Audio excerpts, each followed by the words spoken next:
আসসালামু আলাইকুম। সবাই কেমন আছেন? আশা করি সবাই অনেক ভালো আছেন। আলহামদুলিল্লাহ আমরাও ভালো আছি। আজকে আরেকটি ব্লগ আপনাদের সাথে শেয়ার করছি। দেখতে থাকুন। আজকে আমি সারাদিন কি করেছি থাকছে এই ভিডিওটিতে। তো যাই হোক, আজকে আমি পরোটা ছেঁকে নিচ্ছি। পরোটা দিয়ে চা দিয়ে খাবো। আমার সকালে 1 কাপ পরোটা চা হলে হয়ে যায়। এরপরে আমি দেশি মুরগি ভিজিয়েছিলাম, সেটা কুটে এখন ধুয়ে সুন্দর করে রান্নাটা করে নেব। একটু হালকা ঝোল করে রান্না করব। আর করব শুটকি ভুনা। আমি শুটকিটা লইট্টা শুটকি, সেটা আমি গরম পানিতে ভিজিয়ে রেখেছিলাম। আমার ভুল হয়েছে যে লইট্টা শুটকিতে এত গরম পানি দেওয়া উচিত ছিল না। সবগুলো শুটকি একদম ভিজে ছিঁড়ে গিয়েছে। আসলে আমি বুঝতে পারিনি শুটকিটা যে এমন হবে। শুটকিটা আসলে ভালো করে না ধুলে কিন্তু একটা স্মেল থেকে যায়। সেজন্য আমি একটু বেশি গরম পানি দিয়ে ফেলেছিলাম। দেখুন কতটা গরম। আমার শুটকিটা সবগুলো ছিঁড়ে গিয়েছিল। বেসিনের মধ্যে সবগুলো শুটকি আমার মানে বেশি গরম পানি দেওয়ার কারণ, পানি দেওয়াতেই শুটকিগুলো কেমন যেন ছিঁড়ে গিয়েছে। যাই হোক, সে করার কিছু হোক, সেটা কোনো সমস্যা না, কোনো ব্যাপার না। বাসায় তো খাবো, আর কাউকে তো গেস্ট তো আসবে না, তাই না? তো বাসায় যেহেতু খাবো, ছেড়ে গেলেও তো আর কোনো সমস্যা নাই। আমি রান্না করছি, আমার রান্নাটা যেমন হোক আমাকে খেতে হবে, করার কিছু নাই। এরপর আমি এক চুলায় ভাত বসিয়ে দিলাম, আরেক চুলায় আমি চিকেন রান্না করব। এখানে আদা রসুন বাটা সব কিছুই দিয়ে দিচ্ছিলাম।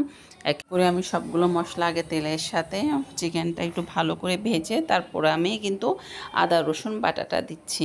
আমি কিন্তু এখানে পেঁয়াজ বাটাও দিব। আজকে একটু ঘন করে রান্না করব। অন্য সময় তো পাতলা একটু ঝোল রাখি, আজকে একটু ঘন করে রান্না করব। চিকেনটাতে আজকে কোনো আলু দিব না, এমনি একটু হালকা ঝোল করে, মানে সামান্য একটু ঝোল দিয়ে রান্না করব, একটু ঘন করে গাঢ় ঝোল করে রান্না করব।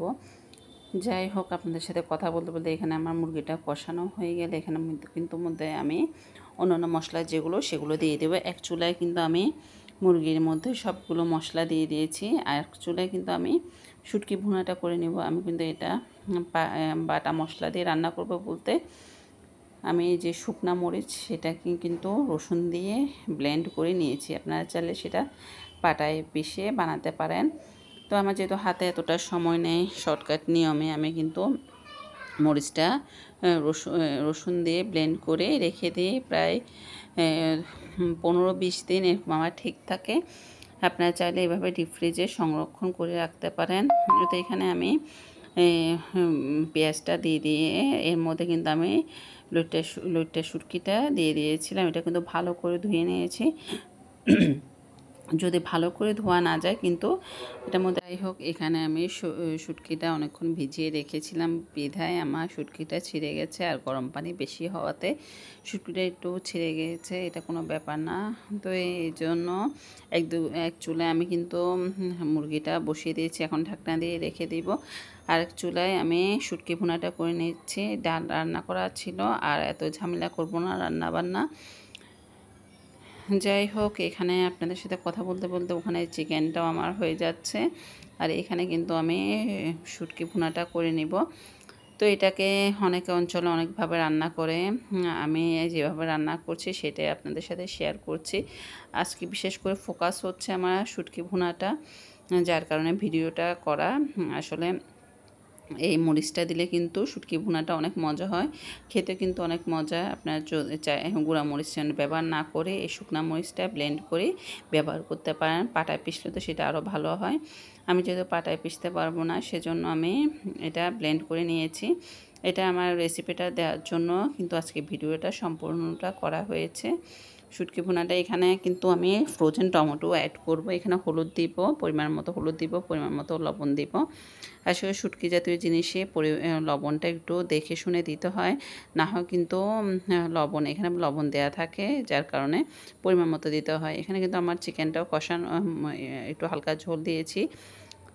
যাই হোক, এখানে যখন মরিচটা একটু ভালো করে ভেজে নিব, যেন মরিচের যে স্মেলটা সেটা চলে যায়, এর মধ্যে আমি হলুদের গুঁড়া অ্যাড করব, লবণও দিব।